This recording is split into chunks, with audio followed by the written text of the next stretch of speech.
Hello everyone, my name is Palak and welcome back to my YouTube channel वाणिज्य शिक्षण केंद्र। Previous classes में हमने अकाउंटिंग के प्रोसेस के बारे में बात की थी। हमने ये जाना था कि अकाउंटिंग के इंफॉर्मेशन को उसके यूजर्स तक कम्युनिकेट किया जाता है एंड उसके यूजर्स जो होते हैं वो intra firm and inter firm comparison करते हैं। बट क्या ये इंट्रा फर्म कंपेरिजन पॉसिबल है? थोड़ा-सा मुश्किल है ना, क्योंकि हो सकता है ना कि 2 कंपनियाँ अलग-अलग रूल्स एंड रेगुलेशन फॉलो करती हैं।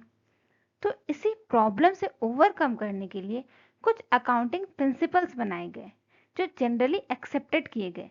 तो इसलिए इन्हें जनरली एक्सेप्टेड अकाउंटिंग प्रिंसिपल्स या फिर गैप के नाम से जानते हैं। तो चलिए इस पर थोड़ा-सा और बात करते हैं। Generally accepted accounting principles, popularly known age gap, वो आए ही इसलिए थे ताकि अकाउंटिंग रिकॉर्ड में यूनिफॉर्मिटी एंड कंसिस्टेंसी लाई जाए। ठीक है, अकाउंटिंग रिकॉर्ड में यूनिफॉर्मिटी एंड कंसिस्टेंसी लाने के लिए गैप को बनाया गया। इन गैप को कुछ प्रोफेशनल बॉडीज ने बनाया था एंड रेगुलेट करती है गवर्नमेंट एजेंसीज। एंड इसे बनाया गया था पास्ट एक्सपीरियंस को ध्यान में रखते हुए। ओके, एंड इन प्रिंसिपल्स को सिर्फ प्रिंसिपल्स के नाम से नहीं जानते हैं, बल्कि अकाउंटिंग कॉन्सेप्ट्स, कन्वेंशन, पोस्टुलेट्स या फिर अजम्पशंस के नाम से भी जानते हैं। ओके, सो बेसिकली गैप क्या है? गैप कुछ अकाउंटिंग प्रिंसिपल्स हैं जिन्हें लाया गया था डिफरेंट अकाउंटिंग रिकॉर्ड में यूनिफॉर्मिटी एंड कंसिस्टेंसी मेंटेन रखने के लिए। ओके, तो चलिए थोड़ा सा आगे बढ़ते हैं। आज हमारे पास 13 अकाउंटिंग कॉन्सेप्ट्स हैं, बट आज के इस वीडियो में हम लोग सिर्फ 6 के बारे में बात करेंगे एंड रिमेनिंग अकाउंटिंग कॉन्सेप्ट्स के बारे में नेक्स्ट वीडियो में बात करेंगे। तो पहला अकाउंटिंग कॉन्सेप्ट है हमारा business entity concept. Business entity concept ये बोलता है कि बिजनेस एंड बिजनेस का ओनर दोनों डिफरेंट है, दोनों सेपरेट है, दोनों एक नहीं है। इस बारे में हमने पहले ही बात की है कि बिजनेस एंड बिजनेस का ओनर दोनों अलग अलग एंटिटी है। Second one is money measurement concept. According to this concept, only those transactions will be recorded which can be expressed in the terms of money. मतलब सिर्फ उन्हीं ट्रांजेक्शन्स को company के बुक्स ऑफ अकाउंट में record किया जाएगा जिन्हें money के टर्म्स में एक्सप्रेस किया जा सकता है। ओके, चलिए third concept is going concern concept.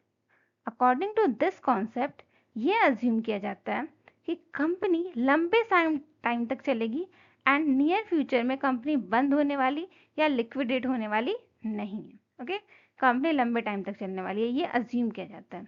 So basically business entity concept क्या था कि बिजनेस एंड बिजनेस का ओनर दोनों सेपरेट है, दोनों डिफरेंट है।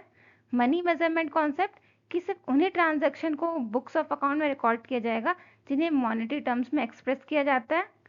एंड गोइंग कंसर्न कॉन्सेप्ट ये कहता है कि कंपनी लंबे टाइम तक चलेगी, वो नियर फ्यूचर में लिक्विडेट होने वाली यानी बंद होने वाली नहीं है। Okay, I hope I am clear with you all. हमारा फोर्थ कॉन्सेप्ट है accounting period concept. According to this concept भले ही बिजनेस लंबे टाइम तक चले, इनडेफिनेट पीरियड तक चले, बट कंपनी का कुछ एक अकाउंटिंग पीरियड होगा, यूजुअली 1 ईयर। एंड उस अकाउंटिंग पीरियड के एंड में कंपनी क्या करेगी, अपने फाइनेंशियल स्टेटमेंट्स बनाएगी और उन्हीं स्टेटमेंट से पता चलेगा कंपनी को प्रॉफिट हो रहा है या फिर लॉस। ठीक है, हमारा फिफ्थ कॉन्सेप्ट है कॉस्ट कॉन्सेप्ट। ये कॉस्ट कॉन्सेप्ट ये कहता है कि जितने भी एसेट्स होते हैं कंपनी में, वो सारे एसेट्स बुक्स ऑफ अकाउंट्स में अपने कॉस्ट प्राइस पर रिकॉर्ड किए जाएंगे। एंड कॉस्ट प्राइस मतलब कि उनका purchase price plus other charges which are incurred while making asset ready to use. Just for example, एक मशीन का दाम है 5 लाख रुपीज़ एंड उसको ट्रांसपोर्ट करने में, उसको इंस्टॉल करने में एंड उसको रेडी टू यूज़ बनाने में 10,000 और खर्च हो गए। तो टोटल कितना हो गया? 5,10,000। तो अब बुक्स ऑफ अकाउंट्स में ऐसे उस मशीन का प्राइस दिएगा 5,10,000। Okay, and six concept is dual aspect concept. इसका मतलब होता है कि हर ट्रांजेक्शन के दो इफेक्ट होते हैं।